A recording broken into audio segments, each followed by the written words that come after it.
이번 주부터 여름 무더위가 기승을 부리고 있죠. 지난 주말부터 낮 최고 기온이 30도가 넘는 날들이 이어지면서 무더위 피해도 이어질 것으로 보입니다.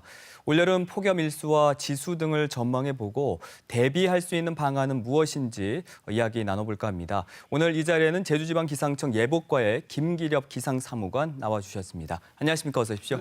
안녕하세요. 네. 자, 폭염. 이제는 뭐 기후 재앙이라고 부를 만큼 무서운 기상 현상인데 이 폭염이 어떤 건지 정확하게 개념부터 좀 정해 볼 필요가 있을 것 같습니다. 예, 사전적인 의미에서 폭염은 매우 심하게 더운 더위를 말하게 되는데요. 네. 기상청에서 정하는 폭염의 기준은 일 최고 기온이 33도 이상인 날을 말하고 있습니다. 또한 그 더위와 관련된 기상 용어 중에 열대야라고 있는데요. 네. 열대야는 그 반대로 최저 기온이 25도 이하로 떨어지지 않는 날, 그런 날을 열대야라고 하고 있습니다. 네. 폭염특보의 경우에는 두 단계로 이렇게 나눠지는데 폭염주의보 또 폭염경보가 있지 않습니까? 이거는 각각 어떤 날에 내려지는 겁니까? 예, 기상청 특보 발표 기준에 의하면 폭염주의보는 일 최고 기온이 33도 이상, 폭염경보는 일 최고 기온이 35도 이상이 2일 이상 지속적으로 나타날 때 폭염특보를 발표하게 됩니다. 최근 5년간 제주 평균 폭염 일수 자료를 보니까요. 7월과 8월에 이제 폭염이 집중이 돼 있고 또 폭염 일수가 매년 해마다 늘어나는 추세더라고요. 지난해 그러니까 2017년에는 평균 14일, 또 지난해에는 그 9일 정도로 폭염이 나타났는데 그럼 올 여름에는 어느 정도의 폭염이 나타날 것으로 지금 전망하고 있는지요? 예, 말씀하신 대로 제주도는 2017년에 폭염 일수가 14일로 역대 2위를 기록했고요. 18년에는 9일로 역대 4위를 기록을 했습니다. 또한 최근 10년간 폭염 일수를 살펴보면 네. 평균 7.5일로 30년간 평년값에 비해서도 3.2일이 많은 걸로 나타나고 있습니다. 따라서 최근 들어 폭염 일수는 증가하는 추세인 것은 맞다고 보겠습니다.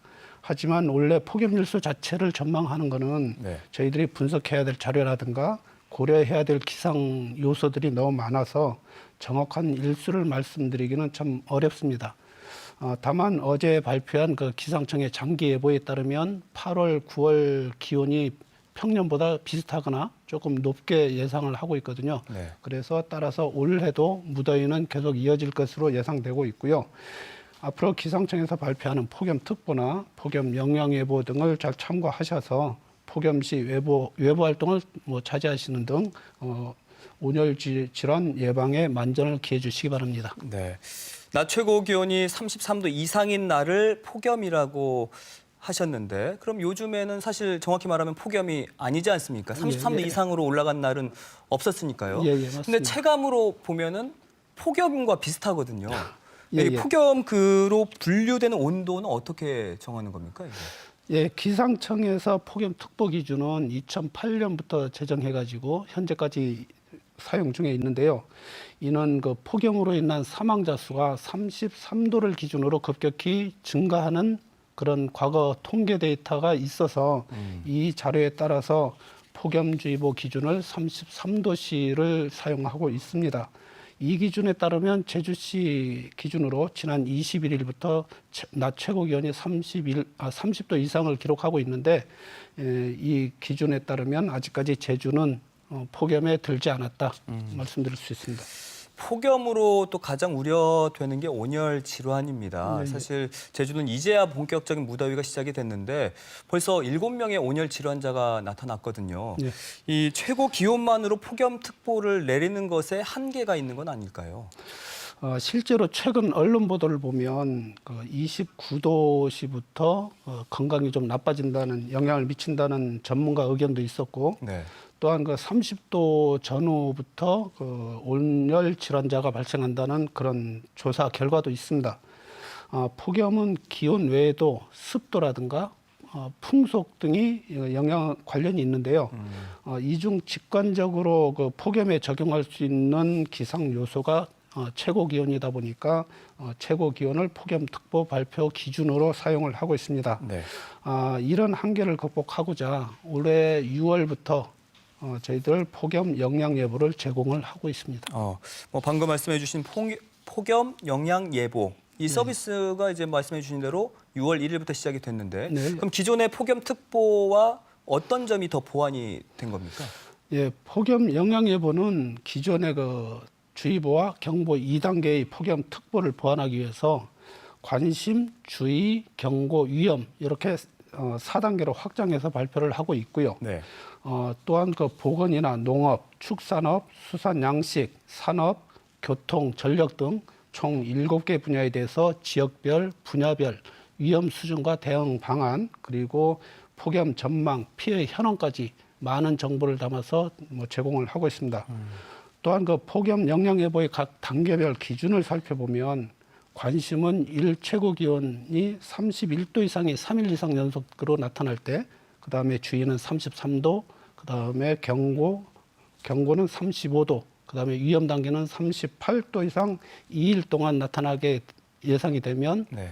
영양 예보 발표를 하고 있고요.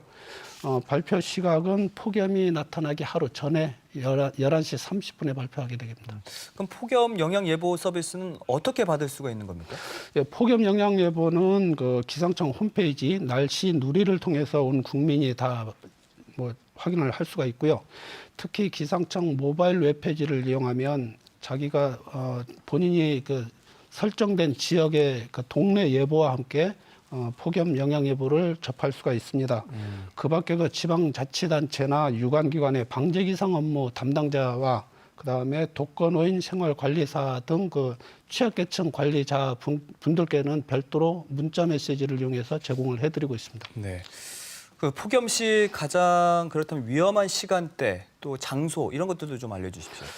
예, 일반적으로 하루 중에서 햇빛이 가장 강한 시간대는 정오인 한 12시 전후가 되겠습니다. 하지만 그 지면이 좀 데워지는 시간이 필요하기 때문에 실질적으로 가장 높은 기온을 기록하는 시간대는 한 15시 전후가 되겠습니다. 오후 3시요? 예. 그래서 이 오후 3시 이 시간대가 가장 위험한 시간대라고 볼 수가 있는데, 하지만 그 질병관리본부에서 집계한 온열 질환 환자 그 신고 건수를 분석을 해보면 오전 10시부터 12시 이 구간에서 가장 많은 신고가 접수가 되고 있습니다. 실제로. 요거를 유추해서 해석을 해보면 가장 날씨가 더운 15시 근방에는 스스로가 회피 활동, 폭염 회피 활동을 좀 하는 것 같아요.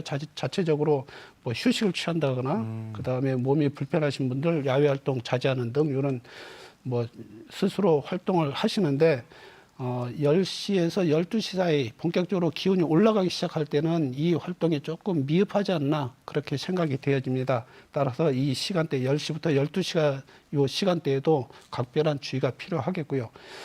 다음으로 그 폭염과 관련해서 위험한 장소로 꼽을 수 있는 것은 바람이 잘 통하지 않는 실내 공사장이라든가, 그다음에 지면의 열기를 직접 받을 수 있는 논과 밭, 그리고 야외 작업장 이런 데가 위험한 하우스도 좀 위험할 수가 있겠네요. 예, 하우스는 무척 위험하다고 할 수 있죠. 비닐하우스 같은 경우요. 그렇습니다. 그럼 이럴 때는 좀 그 시원한 곳에서 좀 쉬어준다거나 또 어떤 걸 하면 효과가 좀 있을까요?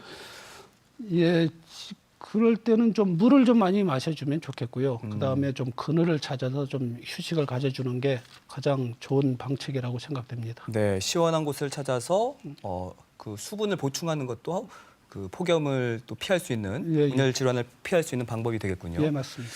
자, 그리고 폭염과 함께 밤잠을 설치게 하는 열대야. 어제 제주에서도 처음으로 열대 현상이 나타났는데 올여름 또 열대야 어떻게 전망하고 계십니까? 예, 열대야는 서두에 말씀을 드렸듯이 밤 최저 기온이 25도 이하로 떨어지지 않는 그런 현상을 말하는데, 6월에서 9월까지 열대야 일수 전국 평균을 보면 5.32일입니다. 근데 제주도는 26.2일로 월등히 많게 나타나고 있고요. 최근 10년 평균 제주도 열대야 일수를 보더라도 34.8일에 나타났습니다. 그래서 점차 증가하는 경향을 보이고 있는 건 맞습니다. 올해 8월 기상 전망도 평년과 비슷하거나 좀 높을 걸로 봐서 올 여름에도 열대야로 인한 온열 질환이 발생하지 않도록 각별히 주의해야 되겠습니다. 자, 그렇다면 어떤 기상 조건일 때가 폭염이 나타납니까? 예, 지금 폭염이 가장 나타날 수 있는 기상 조건은 북태평양 고기압이 좀 확장해서 제주도에는 그 남서풍이 유입됨에 따라서 그 북태평양에 있는 수증기를 머금은 남서풍이 불어오고 그 남서풍이 한라산을 건너면서 편현상이 나타나면 네네. 서귀포보다 제주시가 기온이 월등히 높아질 가능성이 매우 높습니다. 그런 기상 조건일 때 특히 남서풍이 불 때 제주시에 폭염이 나타날 확률이 매우 높아지게 됩니다. 그렇군요.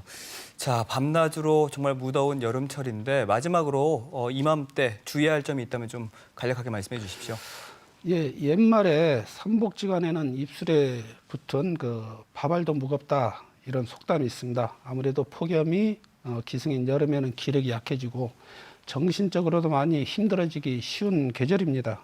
최근 기후 변화로 인해서 폭염이 뭐 이제 거스를 수 없는 기상 현상이 되었고 네. 그렇다면 우리가 얼마나 그 슬기롭게 이 폭염을 피해 나가느냐 이렇게 대처할 것인가가 중요한 것 같습니다.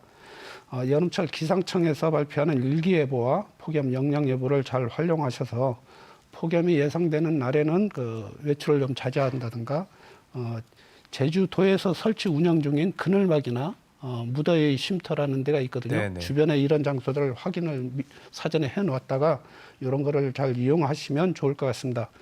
또한 저희 기상청에서도 폭염뿐만 아니라 다양한 위험 기상에 보다 많은 정보와 선제적인 예보로 저희들이 정보 제공을 최선을 다하도록 하겠습니다. 네, 알겠습니다.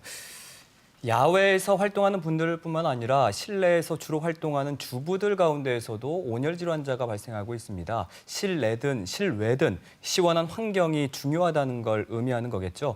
자, 오늘 알려드린 내용 잘 참고하시고 올여름도 건강하게 나시길 바랍니다. 그리고 사무관님 오늘 바쁘신 와중에도 나와주셔서 감사드리고요. 앞으로도 더 그 정확한 기상 예측을 위해서 힘써주시기 바라겠습니다. 예, 불러주셔서 고맙습니다. 네.